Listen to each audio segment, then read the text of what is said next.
Welcome to Lobo Gaming News. Let's get into it. Dr. Disrespect is back in the news and we have all the tweets. Roll the tape, good buddy.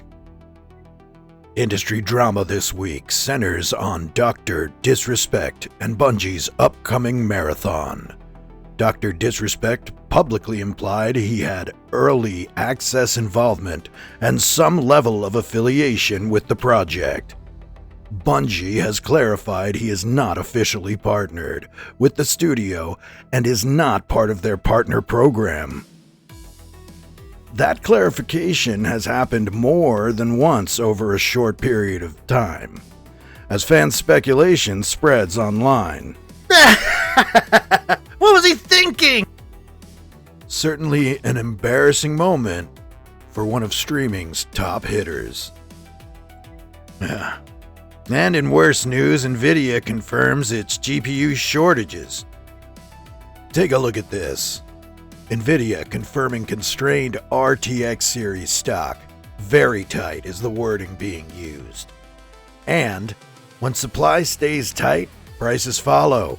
We're seeing increases of 20 to 30% above MSRP in some markets.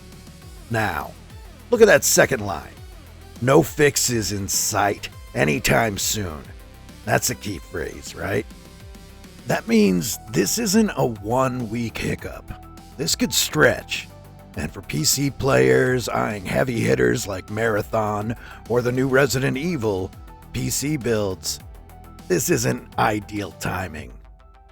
And upgrade season just got a lot more expensive. We've seen this before. Limited launch supply, retail markups, and secondary market flipping.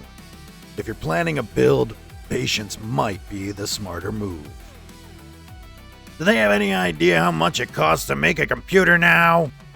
Either way, with the prices going where they're going, it makes sense to keep what you have and hold on to it as long as you can. Now for a refresher, on to some good news.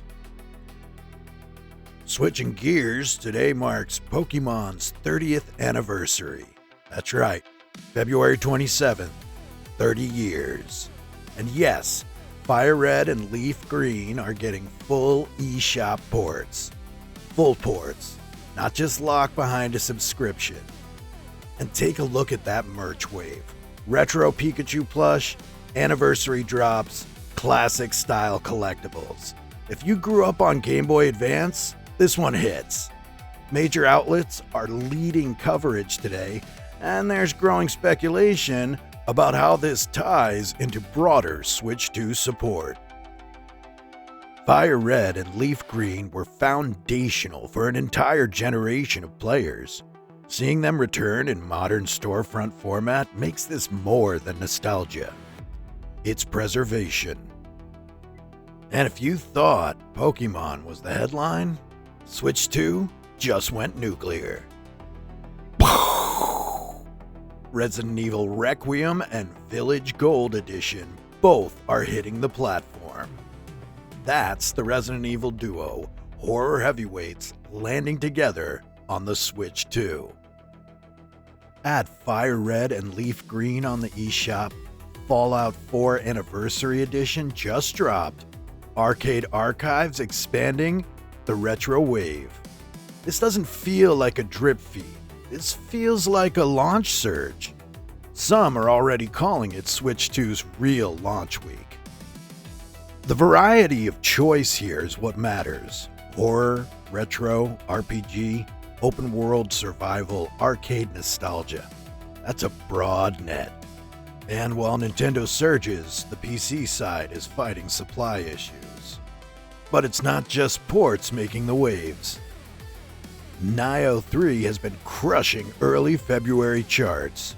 Top-tier Souls-like combat, tight systems, and brutal pacing. Deus Ex Remaster brings the classic first-person shooter back into modern fighting and performance territory. And on the opposite end of the spectrum, High on Life 2 has been described as wild, chaotic, comedic first-person shooter energy. Different genres, different audiences, same outcome. February, delivered. PlayStation's State of Play laid out a packed roadmap. Right now, God of War Sons of Sparta, Rayman 30th Anniversary, and playable Pragmata demo are already live. Then we roll on into March. Legacy of Kain Remastered, Marathon on March 5th, Ghost of Yotai DLC, and Death Stranding 2 on PC. And looking ahead, Marvel Tokon in August, Metal Gear Solid Master Collection Volume 2, Dead or Alive 6, Last Round, and Silent Hill Townfall. The takeaway here? This isn't a dry calendar update. It's a stacked pipeline. From remasters to brand new IPs, Sony is positioning itself in 2026 as a full year of fun. February had some late hits. No Sleep for Konami date dropped yesterday. Niche detective thriller fans are eating up. Raiden Fighters Remix, Classic Arcade Energy back in rotation. And Tokyo Extreme Racer returns, yes, that Tokyo Extreme Racer. Midnight Highway runs are officially back.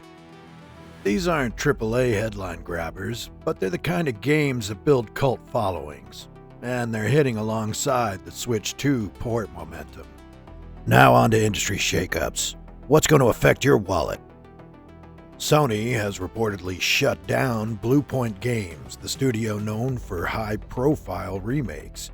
That's a significant move considering Bluepoint handled some of PlayStation's most technically respected projects.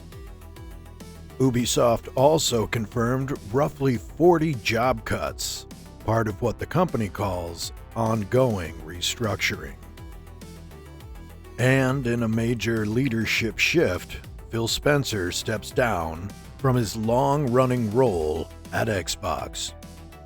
As we say goodbye to Phil Spencer with his role ending at Xbox, Asha Sharma steps in as the new CEO of Xbox, marking the end of Phil Spencer's era. Sharma brings 25 years at Microsoft with a background in cloud gaming and AI strategy.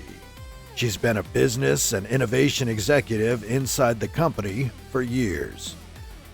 Under her leadership, Xbox Game Pass expanded past 25 million subscribers. She played a key role in the Activision and Bethesda acquisitions and helped drive the xCloud initiative. This signals something. Xbox isn't just thinking console anymore. Cloud, AI integration, subscription growth. That's the direction. So, instead of you owning your own machine or computer, you'll likely be renting it. The question now isn't if Xbox survives, it's what it becomes. Well, Asha, now that you have the keys to the kingdom, we'll be keeping an eye on you. Also, before we get out of here, free games! That's right, Epic's weekly freebies from February 26th through March 5th. Boxes, Lost Fragments, Atmospheric Puzzle Horror, as well as My Night Job, arcade-style monster chaos. Some great freebies. Tales of Berseria drops today. That's right, JRPG fans. Today's your day. Tales of Berseria Remastered officially drops today, February 27th. Let today hit. This is your Friday energy. Enhanced graphics, all DLC included, and one of the strongest revenge arcs in modern Tales history. And yes, it finally lands on Xbox. This is a big one. For players who've been waiting to see the Tales series expand beyond its traditional platforms. Classic Combat, Dark Tone, Full Package Edition. If you missed it the first time, this is your version. And if you're interested, don't walk, run. Quick update for Marathon players. Bungie has opened up the stress test. That's right, testing runs from February 26th through March 2nd. This is the final large-scale server push before the official March 5th launch. Given how major online launches have gone in recent years, this is a smart move. The launch hits March 5th, and we'll see how stable that day one experience is. Resident Evil Requiem officially launches today, February 27th. PC users go live at 5 a.m. GMT, that's midnight Eastern. On the West Coast, 9 p.m. yesterday. February was totally freaking awesome. Let's check out that list. Before we close, let's look at February as a whole. Resident Evil Requiem landing in the high 80s to low 90s. Mugenics sitting at 88. Nio 3 strong at 86. Notice something? We're not losing. We're not seeing 70s. We're not seeing flops. We're seeing consistent mid to high 80s across genres. JRPGs, action, indie remasters. February didn't just survive, it delivered.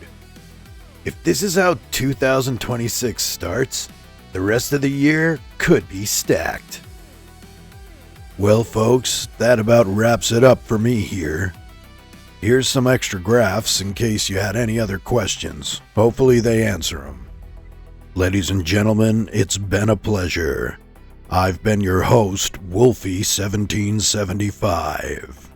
Be sure to hit that like and subscribe so you can get more news when you need it. That's it for us tonight. We're out. I had a great time, and I hope you did too.